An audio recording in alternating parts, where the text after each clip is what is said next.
Let's get right to the point for once. Metaphor ReFantazio, releasing today, is shaping up to not only be my favorite game of 2024, but my favorite game of the last few years. Not only is it a summation of everything that I love about the JRPG genre, it is also a masterclass in knowing when to preserve formula and when to innovate. It maintains all the things we love most about these types of games, such as epic music, lovable characters, world building, gameplay that can be both challenging and relaxing, all while nixing many of the genre's familiar trappings and replacing them with mechanics that foster consistent engagement. Now, full disclosure, you should know that I am doing this promotional video in collaboration with Sega and Atlus West, but you should also know that I have never in my entire YouTube career done a full-length promotional video for any newly released game. The reason why I'm making this exception is because Atlus is one of my top 5 favorite developers in the industry right now. This should be pretty obvious to any longtime viewer of my channel from my analysis of the Shin Megami Tensei series and of course its spin-off series Persona. Atlus's games are not only consistently fun, they always manage to present stories that weave philosophy and religious mythology in ways that are as creative as they are deep.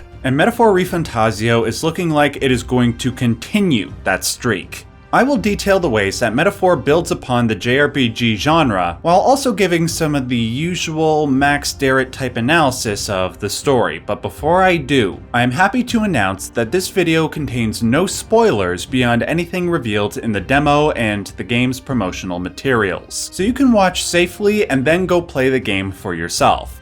Now, let's get started. In the game's opening moments, we witness a man named Luis, assassinating the ruler of the fictional kingdom of Uchronia.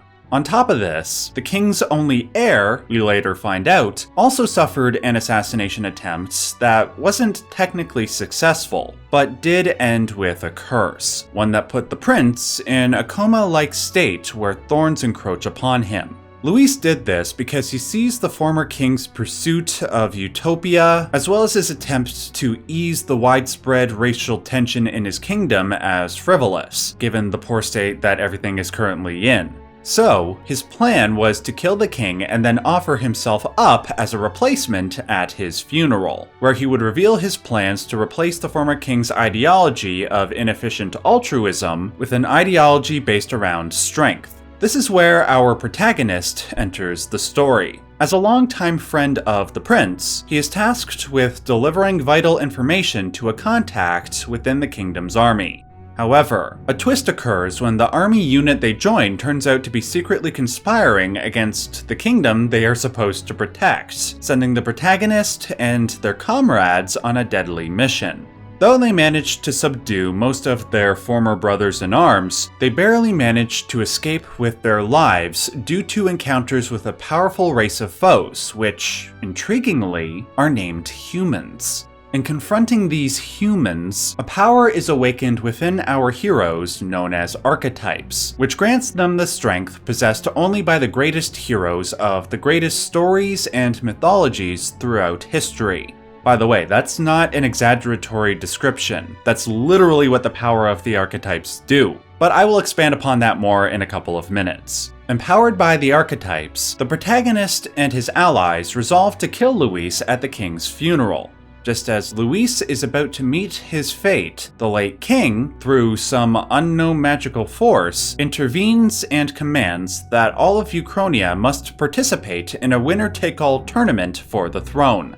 It is now up to the protagonist to figuratively and literally embody the essence of a hero and a leader, so he may save the prince, prevent the usurpation of the throne, and maybe take it for himself. With the exception of maybe a game like Outer Wilds, I can't recall a recent game having such interesting hooks early on in the story, like calling the biggest monsters humans or the archetype system and the way it plays equal importance in terms of story and gameplay. I will provide my theories on both of those in a second, but first, just a few words on the game's technical presentation and gameplay. First, you know how in older JRPGs when you have to grind for experience points, and you have to waste several minutes cutting through lower level enemies at times? Get this. In Metaphor, once your level exceeds those of your enemies, you don't have to engage in turn-based battle with them, wasting 20 to 30 seconds of your life. Instead, you can just strike them, gaining experience and items within less than half a second. This might be my favorite feature of any RPG ever. No joke. Of course, I need to mention Shoji Meguro's legendary music, which, when we think about his works, we tend to think about all the poppy rock tunes, right? My question going into Metaphor is how that style would blend with a fantasy setting, if that was even what he was going to go for. The result is actually a pretty cool synthesis of that style with classic orchestral arrangements and this, I don't even know what to call it.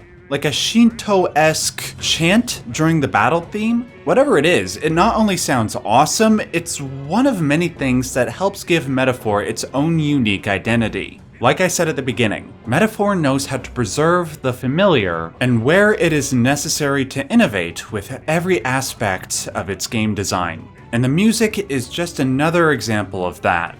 While we're on the theme of preservation and innovation, I obviously have to talk about the archetype system.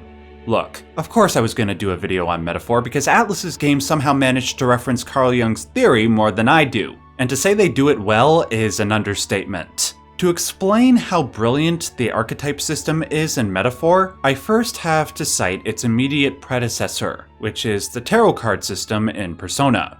According to Jung, the tarot cards represent pivotal figures that we all encounter in our lives. We all start as the Fool, and then by encountering and contending with the people who embody the virtues and/or deficits that those cards represent, we reach the apotheosis of personal development, which is represented by the World card.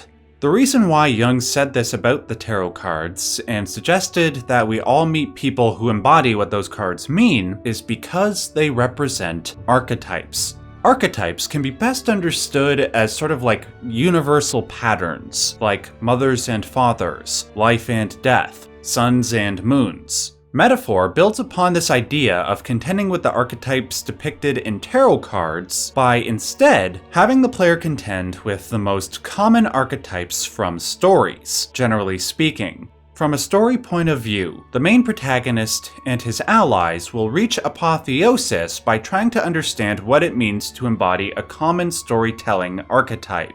In the character Leon Stroll's case, he will learn to embody the archetype of a warrior.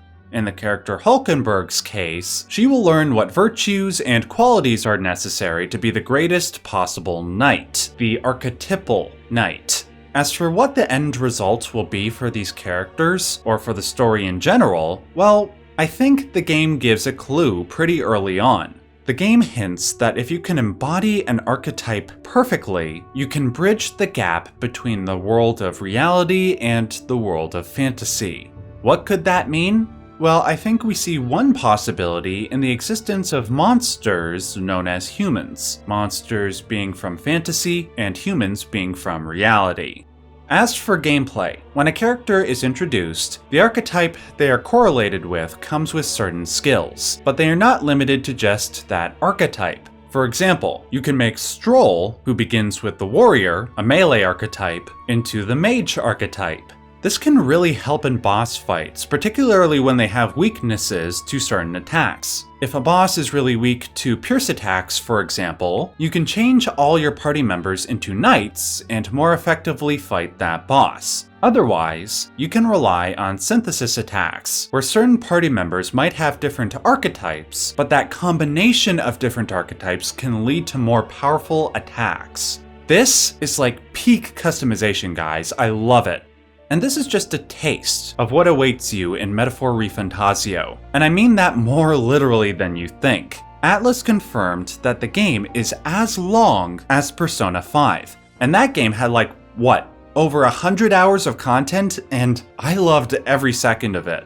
Anyway, I look forward to doing more videos on Metaphor in the future. Until then, I highly recommend you guys check the game out. You can check out the demo or play the full game now. I will leave a link to some store pages for the game in the description box below. Don't forget to like, comment, and subscribe, and until next time, remember to stay safe and stay yellow.